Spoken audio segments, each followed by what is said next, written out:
I'm Eddie Conway coming to you from Baltimore. And thank you for joining me for a special episode of Rattling the Bars. In the United States of America today, there is a massive national prison strike by prisoners all across the country. And joining me to kind of like give us some information about it is Reverend Kenneth Glasgow. Reverend Glasgow, welcome. Thank you. Thank you for having me on the show. Okay, I talked to you several months ago, and when the Alabama prison was on strike, and I know they had called for this national strike. Now it seems to be happening. Can you bring us up to date? What's going on, how long it's been going on, and how widespread is it? Well, so what we have on the second week of the national prison strike, and it's a work stoppage. It was originally called and initiated and organized, and we have to give a hand to those guys in FAM, the Free Alabama Movement in Holman Prison.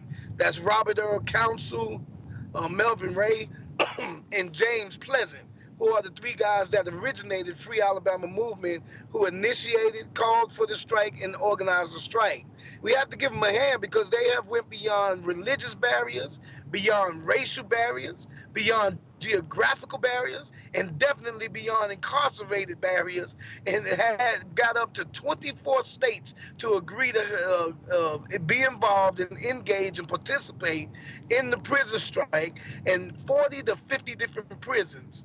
As of today, as a matter of fact, when y'all told me you wanted to do the interview, we checked and we got alerts and we got out there and got confirmation of 11 states that are still on the work stoppage strike, and 11 different states. And the reason they're doing it is because the free prison labor trade, free slavery trade inside prison has been overlooked for so long. We got plenty of people out here that are making, for instance, in Holman, they have to make about 20,000 license plates a day to meet their 100,000 a week quota, which makes about 1.7 billion, not million, $billion a year. But they're paying their inmates inside who's making this quota. Some of them are getting less than $1. Some of them are getting 15 cents, and some of them are getting nothing at all. Everything that goes on inside the prison system, the laundry, the cooking, the construction. You may have an electrician that's there that has the skills and the license, but all of the labor that's being done is being done by those who are incarcerated. So what we have is free prison labor going on that is not only for those that's in the prison, but also for these private industries and companies that are using free prison labor. If you don't mind, we'll name some. And I know the women name gonna a have couple, a fit. please. The women gonna have a fit, but Victoria's Secret. I love McDonald's, but McDonald's, Coca-Cola, Walmart has in their agreement that they don't use free prison labor, but all the products that they have are from free prison labor. So these are the things that's happening. And you got people out there that's going to say, well, these guys are in prison. They don't have rights. They're serving their time. But guess what? A taxpayer out there should be the first one that's jumping up and down. Because taxpayers are paying anywhere from $31,000 to $80,000 a year to keep somebody incarcerated, depending on what state you're in. And these taxpayers are paying for them to be in there, but they're being warehoused. There's no rehabilitation. There's no education. There's no skills being taught. So they're just being warehoused and used for free prison labor. And then the taxpayers should be mad again because those who done served in the military, those who done served their country cannot get jobs out here because guess what? They're using free prison labor. Now, where the media and where the government and the private industries and all have been bamboozling the people is by saying that, hey, they've been outsourcing. The reason we don't have jobs, the reason the unemployment rate is so high is because the private industries and companies have been outsourcing to different countries and their products is outsourcing to them. Well, they haven't been outsourcing. They've been insourcing using free prison labor. Well, Well, tell me this. What are some of the demands? I mean, you have 11 states involved. How many prisons does that encompass on the one hand? And what are the demands? What are the prisoners asking for? Well, those 11 states, we had 24 states involved, 40 to 50 prisons. Now we got the confirmation of 11 states still going, and that's about 15 to 20 different prisons. The demands have been real simple. The demands have been one, and people need to look at this in whatever state they're in. They need to look at what are the life without parole laws in their state. What's the life without parole laws in your state? That's the first thing. The second thing they need to look at is the habitual offender laws. In Alabama, for instance, Alabama brags on the fact that it only got a 30% recidivism rate. Well, guess why they got a 30% recidivism rate?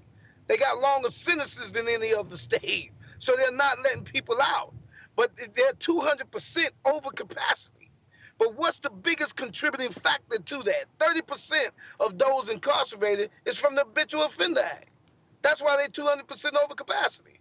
So these are the laws they need to look at. The other demands that they ask is that we have a Innocence Inquiry Commission, Innocence Inquiry Commission, that looks at who's innocent. But it's only awarded to people that are on death row. So you mean to tell me if a person get 2 years, even though they're innocent, it don't matter? They need to just serve some time and they're innocent of what they have? People need to look at that. People need to also look at the fact that of those deplorable and those inhumane conditions. The deplorable and inhumane conditions that are being done, that are being rendered in state to state. South Carolina reported in on the way they're feeding them.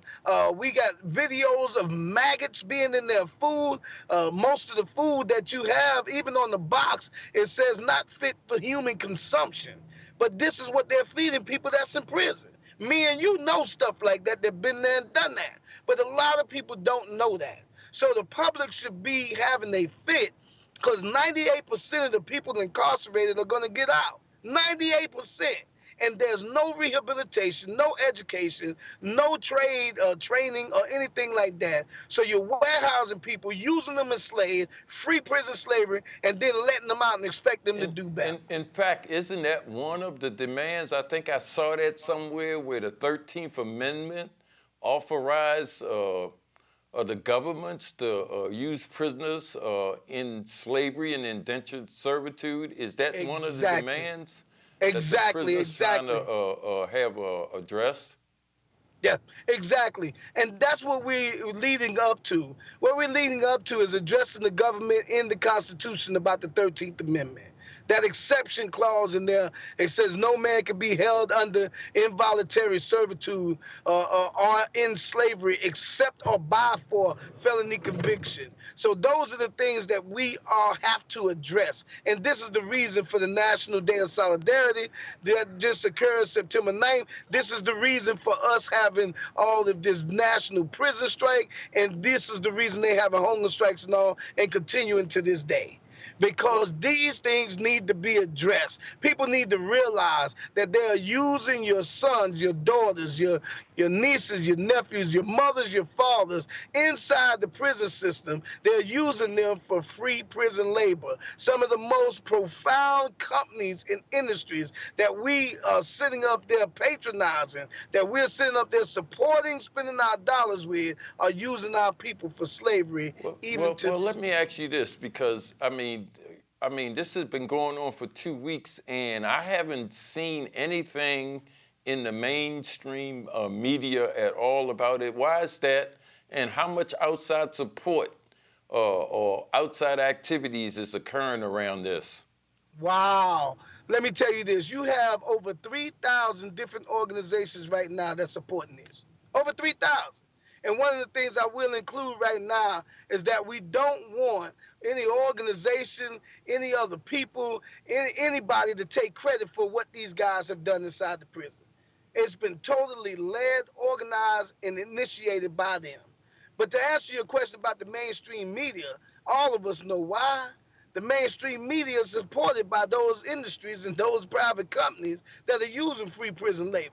So of course the mainstream media is not going to cut off their own pockets by by showing that this free prison labor, or showing the national prison strike against the free prison labor, by showing, that it's their own supporters and companies that's doing this. We have a Okay. lot of different organizations. We're asking for the labor unions. We got churches and church associations that have joined up with us in the Prodigal Child Project.